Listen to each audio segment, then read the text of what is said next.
శ్రీ సత్యసాయి జిల్లా కరూర్ జిల్లాలో సహజ వనరులైన అడవులను కాలిపోకుండా రక్షించడానికి national human rights culture and nature development సంస్థ అధ్యక్షులు ప్రముఖ పర్యావరణవేత్త రాజయోగి డాక్టర్ భాస్కర్ నాయుడు ఎంతగానో కృషి చేస్తున్నారు. ఈ సందర్భంగా వారు విద్యార్థుల చేత గోడ పోస్టర్లు అంటించి అడవులు కాలిపోకుండా కాపాడండి, సహజ పద్ధతులను తగలబెట్టకండి, మా బ్రతుకులు బుగ్గిపాలు చెయ్యకండి, వృక్షో రక్షితి రక్షిత అంటూ అడవులు కాల్చివేస్తే ఆహారం, ఆక్సిజన్ కొరత ఏర్పడుతుంది, రోగాల బారిన పడతామని, అందుకోసం మేము సైతం అడవులను రక్షించుకోవడానికి ముందుకు వస్తామంటూ కొత్త చెరువు స్పోర్ట్స్ విద్యార్థులు నినాదాలు చేశారు.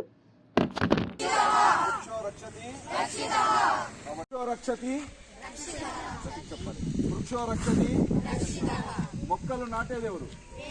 వాటిని రక్షించేదెవరు? కాలిపోకుండా చూసుకునేదెవరు? మీరందరూ జూడో క్రీడాకారులందరూ కూడా దేశంలోని ఎన్నో జిల్లాలో వృక్షాలను రక్షించడానికి, అడవులను కాలిపోవడానికి కూడా మీరు తప్పకుండా ప్రయత్నం చేయాలి. చేయకపోతే మీకు పీల్చడానికి గాలి, తాగడానికి నీళ్లు, తినడానికి అన్నం దొరకదు. ఇది దేశంలోని 2వ కరూర్ జిల్లా అని గుర్తుపెట్టుకొని మీరందరూ ఆ పనిలో మీరు నిమగ్నం కావాలి.